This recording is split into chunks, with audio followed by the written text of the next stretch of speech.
షాలు please ఏడవకు, relax, please don't cry. Deepak, నన్ను కొంచెం ఏడవనిస్తావా ప్లీజ్?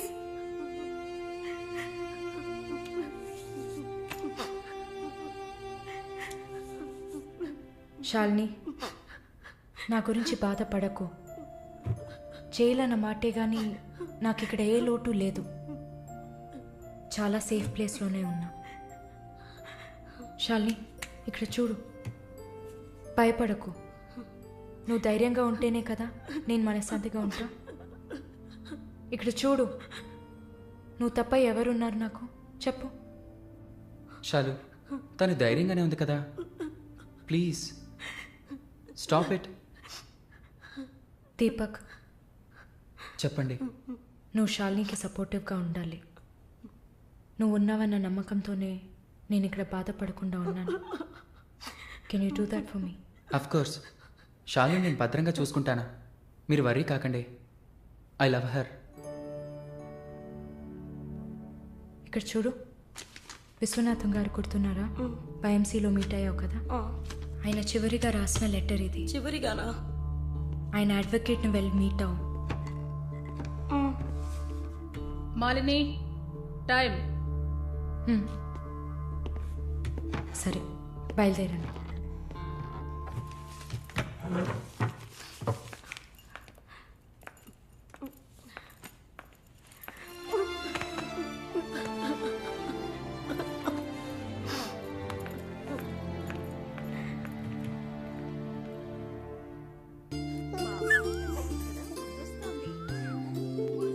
కళ్ళు చూడు, అంతా జానకిలాగే ఉంది. లేదు లేదు, అంతా వాళ్ళ నాన్నలాగే ఉంది. వాళ్ళ నాన్న నువ్వు చూసావా? ఇవ్వక ఎత్తుకుంటాను.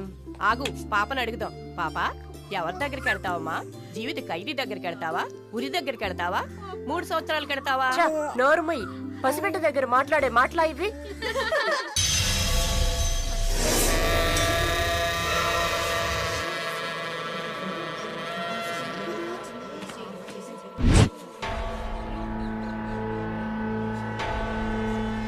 ఎవరు?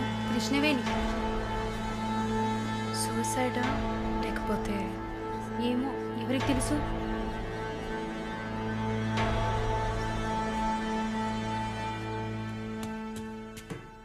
అక్క, అక్క, మీకు విషయం తెలుసా? ఏంటి? ఆ కృష్ణవేణి లేదు. లేదు, తెలుసు. ఎలా అక్క? ఇంత పకడ్బందీగా కాపలా ఉన్న జైల్లో ఇలా ఎలా జరిగింది? సూసైడ్ అంటావా లేదా మర్డరా? అవును. ఏం చెప్తున్నావు అక్క? మర్డరే అని చెప్తున్నా. మీకెలా తెలుసు? నిన్న రాత్రి నువ్వు నిద్రపోయాక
వాడు పంపించిన కుక్క. ఆడవాళ్ల జైల్లోకి మగాడు వచ్చాడంటే ఇది అందరికీ తెలిసే జరిగింది. ఏమంటున్నారు? మనమంతా జైల్లోకి వచ్చినప్పుడు కానిస్టేబుల్ చేతికి గ్లౌస్ వేసుకుని ఎలా చెక్ చేసింది, ఈ కుక్కకి మాత్రం ఏ చెక్కింగ్ చేయలేదంటావా? బాగా డీప్గా తవ్వుకుంటూ పోతే అందరూ ఇరుక్కుంటారు. అందుకే చడి చప్పుడు లేకుండా ఫైల్ క్లోజ్ చేస్తారు. ఇలాంటివన్నీ ఇక్కడ మామూలే. నువ్వు వెళ్ళి నీ పని చూసుకో. దేశ రాజధాని అయిన కొత్త ఢిల్లీలో 5 సంవత్సరాల చిన్నారి పాశవికమైన అత్యాచారానికి గురైన సంఘటన అందరినీ కలిసివేసింది. 25 ఏళ్ల మనోజ్ కుమార్ అతని స్నేహితుడు కలిసి ఆ చిన్నారిని కిడ్నాప్ చేసి 2 రోజుల పాటు మంచినీళ్లు, ఆహారం ఇవ్వకుండా ఒక గదిలో నిర్బంధించి పలుమార్లు అత్యాచారం చేశారు. ఇటీవల వివాహమైన మనోజ్ కుమార్ భార్య పురిటి కోసం పుట్టింటికి వెళ్లిన సమయంలో ఈ సంఘటన చోటు చేసుకున్నట్లు తెలుస్తోంది. బాధితురాలైన బాలికను ఎయిమ్స్ ఆసుపత్రిలో చేర్పించి చికిత్స అందిస్తున్నారు. అధిక రక్తస్రావం జరగడంతో ఇన్ఫెక్షన్ సోకింది. శస్త్రచికిత్స చేసి చిన్నారి మర్మావయం నుంచి 3 కొవ్వొత్తులను, ఒక నూనె సీసాను వెలికితీసినట్లు వైద్యులు తెలిపారు. పాప పరిస్థితి చూస్తే శస్త్రచికిత్స చేస్తున్న తమకు కన్నీరు ఆగలేదని వైద్యులు ఉద్వేగభరితంగా తమ విచారాన్ని, తీవ్రమైన దిగ్భ్రాంతిని వెలిబుచ్చారు. దారుణమైన పైశాచికత్వానికి గురైన ఈ పాప ప్రస్తుతం మృత్యువుతో పోరాడుతోందని ఆసుపత్రి వర్గాలు పేర్కొన్నాయి.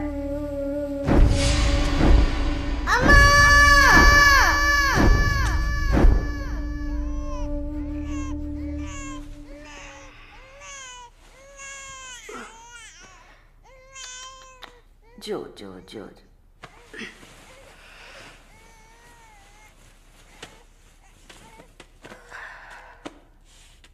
మాలిని, నువ్వు ఇంకా పడుకోలేదా? ఏంటి ఆలోచిస్తున్నావు? నేను బయటకు వెళ్ళాలి. వెళ్ళి చంపాలి. 5 సంవత్సరాల పసిబిడ్డను రేప్ చేస్తున్నారు. 70 ఏళ్ల ముసలమ్మని రేప్ చేస్తున్నారు. ఇవన్నీ వింటుంటే నా బాధ ఇంకా ఎక్కువ అవుతుంది. ఏదో జరిగింది, మర్చిపోదామని సర్ది చెప్పుకోలేకపోతున్నా. కళ్ళు మూసుకొని నిద్రపోలేకపోతున్నా. నేను వెళ్ళాలి, బయటకు వెళ్ళాలి. వీళ్ళని వదలకూడదు. నా వల్ల కాదనుకుంటున్నారా? నీ వల్ల కాదని నేను అనుకుంటానా? ప్రతి ఆడదానిలో ఒక పులి ఉంటుంది. ఆ పులి నిద్ర లేచిందంటే వీళ్ళెవరూ ఏమీ చేయలేరు. చంపేసినప్పుడు, వాడి ప్రాణాలు పోతున్నప్పుడు మనం చేసింది కరెక్టేననిపించాలి. అలా అనిపించిందంటే ఆ క్షణం మనం భగవంతుడితో సమానం. కాకపోతే నువ్వు బయటికి వెళ్ళాక చాలా జాగ్రత్తగా ఉండాలి. వరుణ్, ప్రకాష్ వీళ్ళని చాలా జాగ్రత్తగా ఎదుర్కోవాలి. ముందు నా లాయర్ని రప్పిస్తాను. నిన్ను బయటికి పంపే ఏర్పాట్లు చేస్తాను. కోర్టులో నేను చెప్పినట్టు చెప్తే చాలు. ఇంతకుముందు ఏ తప్పు చేసి మీరు జైలుకి వెళ్ళలేదు. No past conviction. అందువల్ల ఈజీ. ఒకవేళ ఏదైనా ప్రాబ్లం వచ్చి పని జరగలేదు అనుకుంటే డబ్బులు ఇచ్చి మ్యాటర్ క్లోజ్ చేయొచ్చు.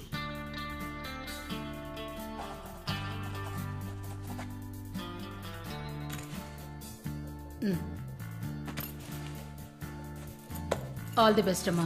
Thank you.